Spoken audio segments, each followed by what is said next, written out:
నమస్తే, welcome to our channel. నేను సిరి. తెలంగాణలో కాళేశ్వరం ప్రాజెక్ట్ అయితే రాజకీయాల చుట్టే తిరుగుతుంది. అయితే దీంట్లో భాగంగా హరీష్ రావు గారు మరి కాంగ్రెస్లో చేరుతారా? అయితే ఈ అంశాన్ని చర్చించడానికి మనతో పాటు ఉన్నారు ప్రముఖ senior journalist, political analyst CS Rao గారు. నమస్కారం సార్. నమస్తే సిరి. సార్, ఇప్పుడు చూస్తున్నట్టయితే మొన్న రేవంత్ రెడ్డి గారు ఒక ఆఫర్ ఇచ్చారు హరీష్ రావు గారికి కాళేశ్వరం ప్రాజెక్ట్ గురించి. ఏంటంటే మీరు వచ్చేసి మళ్ళీ ఇరిగేషన్ మంత్రిగా ఉండండి మా దాంట్లో అని చెప్పేసి అన్నారు. అయితే ఇదే అంశం ఏంటంటే మళ్ళీ తెరపైకి వచ్చింది. ఏంటంటే హరీష్ రావు గారు మళ్ళీ కాంగ్రెస్ పార్టీలో జాయిన్ అయ్యే అవకాశాలు ఉన్నాయి. ఎందుకంటే కాళేశ్వరం ప్రాజెక్ట్ చూస్తున్నట్టయితే మొత్తం పూర్తిగా చూస్తే 3 పార్టీలు రాజకీయ అంశంగా మారిపోయింది పూర్తిగా. సో ఇప్పుడు హరీష్ రావు గారు కాంగ్రెస్లోకి వస్తారా రారా? అంటే బీఆర్ఎస్ని వదిలేసి. సో ఒకటేంటంటే ఇప్పుడు మారుతున్నటువంటి రాజకీయ పరిణామాలు, జరుగుతున్నటువంటి సిచ్యువేషన్స్, లోక్సభ ఎన్నికల్లో ఏం జరగబోతుంది, వీటన్నిటిని కనుక ఒక చోట చేర్చి కనుక మనం విశ్లేషణ చేసుకుంటే ఎప్పుడు ఏదైనా జరిగేటువంటి అవకాశం ఉందని చెప్పి మనం చెప్పొచ్చు. రాజకీయాల్లో ఏది జరగదని చెప్పి చెప్పడానికి లేదు. కేసీఆర్ ముఖ్యమంత్రిగా ఉన్నప్పుడే కేసీఆర్ని దించేసి ముఖ్యమంత్రి కావాలని ప్రయత్నం చేశారు అనేది అప్పట్లో వచ్చినటువంటి న్యూస్. దానికి సంబంధించి ఈటల రాజేంద్ర, హరీష్ రావు పేర్లు వచ్చాయి. వీళ్ళిద్దరు రహస్యంగా కలిచారని, బెంగళూరు కేంద్రంగా కొంతమందిని ఎమ్మెల్యేలు కూడగట్టుతున్నారని చెప్పి కూడా ప్రచారం వచ్చింది. దాంట్లో భాగంగానే ఈటల రాజేంద్రని ఆ రోజు బర్తరఫ్ చేయడం జరిగింది, ఆ భూములకు సంబంధించిన ఇష్యూని చూపించి. తర్వాత హరీష్ రావుకి కూడా రెండోసారి సీఎం అయిన తర్వాత కేసీఆర్ ఆయనకి మంత్రి పదవి డైరెక్ట్గా ఇవ్వలేదు. కొన్ని రోజుల పాటు హోల్డ్ చేశారు. హోల్డ్ చేసి తర్వాత ఇచ్చారు. తర్వాత ఇచ్చిన తర్వాత కొంత ప్రాధాన్యత ఇస్తూ వచ్చారు. వచ్చిన తర్వాత ఇప్పుడు వచ్చేటప్పటికి నీటిపారుదల శాఖ లాస్ట్లో ఆయనే చేశాడు. సో ఇప్పుడు ప్రభుత్వం పడిపోయేదాకా కూడా. సో వైద్యారోగ్య శాఖ ఆయన చేసింది. అంతకుముందు మిషన్ భగీరథ అవన్నీ కూడా చూసేవాడు ఆయన హరీష్ రావు. సో వాళ్ళ తర్వాత ఇప్పుడు ఆయన ఇరిగేషన్ దాని మీద అంతకుముందు ఇరిగేషన్ శాఖను చేశాడు. ఆయన వైద్య ఆరోగ్య శాఖ ముందు ఇరిగేషన్ శాఖను చేశాడు హరీష్ రావు. ఇరిగేషన్ డిపార్ట్మెంట్ మంత్రిగా చేశారు. అప్పట్లో కాళేశ్వరం ప్రాజెక్ట్ సంబంధించి మొత్తం కూడా అతనే చూశాడు. సో ఇప్పుడు మారినటువంటి పరిస్థితుల దృష్టి ఇప్పుడు ఏంటి, అసెంబ్లీలో ఏం చెప్తున్నాడు Revanth Reddy, revenue recovery act కింద మొత్తం మేము ఆస్తులను జప్తు చేసుకునేటువంటి ప్రయత్నం చేస్తామని చెప్పి ఒకవైపు చెబుతున్నాను. ఇంకొక వైపు ఏమో విజిలెన్స్ ఎంక్వైరీ జరుగుతుంది, ఎవరైతే దోషులో వాళ్ళని శిక్షించేటువంటి ప్రయత్నం చేస్తాం చట్ట ప్రకారంగా అని చెప్తున్నారు. సిట్టింగ్ జడ్జి చేత విచారణ జరిపిస్తామని చెప్పి ఇంకొక పక్క చేపిస్తున్నారు. అసలు కాళేశ్వరం పనికిరానటువంటి ప్రాజెక్ట్ అని చెప్పి ఇంకొక వైపు ప్రచారం చేస్తూ ఉన్నారు. ఇదంతా కూడా హరీష్ రావుకి తగులుతుంది. ఎందుకంటే ఆయన గతంలో ఇరిగేషన్ మినిస్టర్గా చేశారు కాబట్టి. ఆ తర్వాత దాని మీద అవగాహన ఉన్నటువంటి లీడర్ ఎవరైనా ఉన్నారంటే బీఆర్ఎస్ పార్టీలో కేవలం హరీష్ రావు.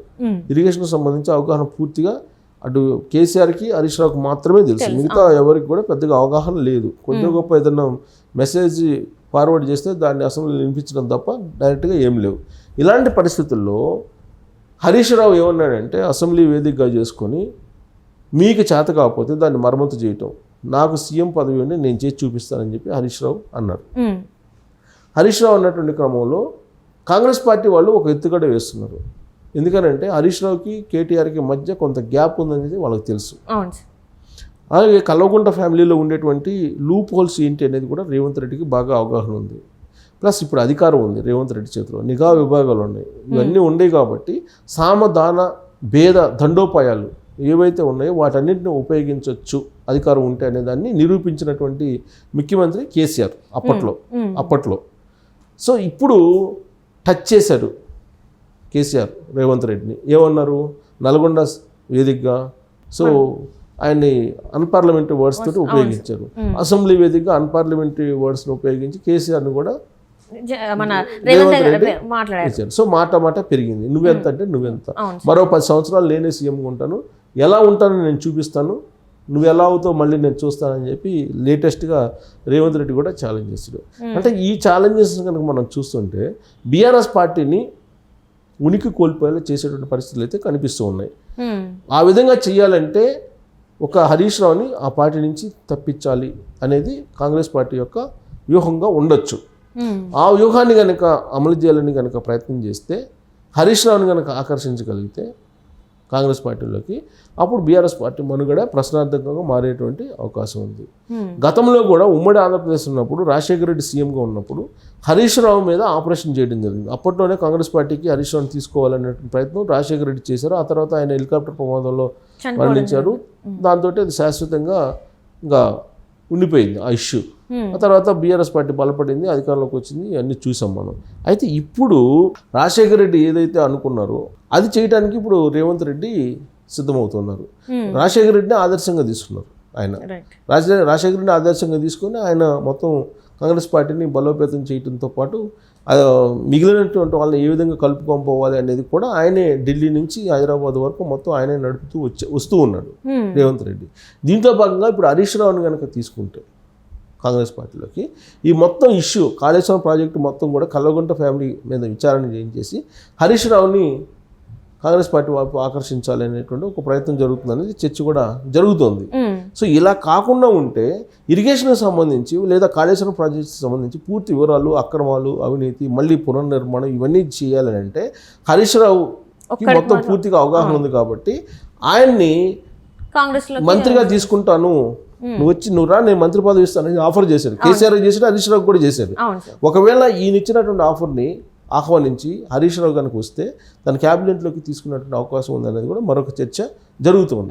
సో ఇలాంటి పరిస్థితుల్లో మేడిగడ్డ చుట్టూ, కాళేశ్వరం ప్రాజెక్టు చుట్టూ రకరకాల ఈక్వేషన్స్, రకరకాల రాజకీయ మలుపులు తిరుగుతూ ఉన్నటువంటి పరిస్థితి ఇప్పుడు మనకు కనిపిస్తుంది.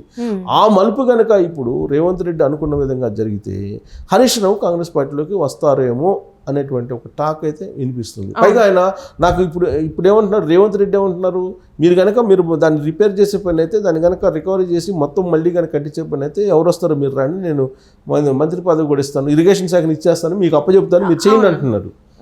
దానికి సై అన్నాడు, కొంతమేరకు సై అన్నాడు ఎవరు, హరీష్ రావు. అంటే అయితే ముఖ్యమంత్రి అన్నాడు, నాకు ముఖ్యమంత్రి పదవి అని చెప్పి అన్నారు. కానీ రేవంత్ రెడ్డి మంత్రి పదవి ఇస్తాను రమ్మంటున్నాడు. సో కాబట్టి ఫైనల్గా రేవంత్ రెడ్డి ముఖ్యమంత్రి కాబట్టి రేవంత్ రెడ్డి చెప్పింది జరుగుతుంది అనేది కాంగ్రెస్ పార్టీ వర్గాల్లో చాలా బలంగా కూడా వినిపిస్తుంది. అంటే ఇప్పుడు కేసీఆర్ని కాదని బయటికి వస్తే ఇప్పుడు హరీష్ రావు పరిస్థితి ఎలా ఉంటుంది అంటే కాంగ్రెస్లోకి వస్తే అది అంటే ఇక్కడ కూడా చెడుద్ది కదా సార్. మరి తెలంగాణ ప్రజలు ఆల్రెడీ వ్యతిరేకత ఉంది, ఏదైతే మన బీఆర్ఎస్ పార్టీ ఉందో సార్, మళ్ళీ అది ఆ పార్టీని కాదని మళ్ళీ కాంగ్రెస్లోకి వస్తే ఎలా సార్? మరి ఇప్పుడు అనేక మంది పార్టీలు మారుతున్నారు. ఇప్పుడు బీఆర్ఎస్ పార్టీ ఉంది, బీఆర్ఎస్ పార్టీ తెలుగుదేశం పార్టీతో పొత్తు పెట్టుకుంది, కాంగ్రెస్ పార్టీతో అంతకుముందు పొత్తు పెట్టుకుంది. అసలు బీఆర్ఎస్ పార్టీ కేసీఆర్ పొత్తు పెట్టుకోనటువంటి పార్టీయే తెలుగు రాష్ట్రాల్లో లేదు, అన్ని పార్టీలతో పెట్టుకున్నారు. అదే సార్, ఇప్పుడు ఏదైతే కాళేశ్వరంలో అవినీతి జరిగిందని ఎవరైతే ఇప్పుడు చెప్తున్నారో అది అప్పుడు నిజమనే అనుకుంటారు కదా సార్ జనాలందరూ కూడా.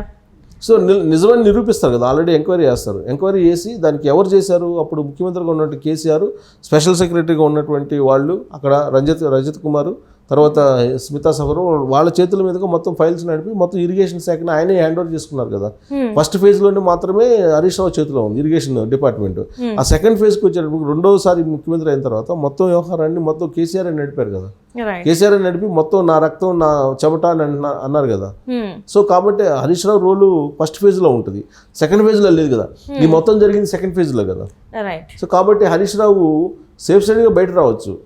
అప్పుడు ఉన్నటువంటి వాళ్ళు సెక్రటరీలు ఎవరు ఉన్నారో వాళ్ళు సమాధానం చెప్పాల్సి వస్తుంది, ముఖ్యమంత్రిగా ఉన్నట్టు కేసీఆర్ సమాధానం చెప్పాలి. సో ఇప్పుడు ఒకవేళ మన హరీష్ రావు గారు కాంగ్రెస్ పార్టీలో వస్తే ఉచ్చు మాత్రం కేసీఆర్కి బిగించినట్టు, గట్టి బిగించుకున్నట్టే. అక్కడ ఉచ్చు బిగిస్తేనే హరీష్ రావు వస్తాడు, అక్కడ ఉచ్చు బిగించకపోతే హరీష్ రావు ఎందుకు వస్తాడు? అసలు రాదు, వచ్చే ఛాన్సే లేదు.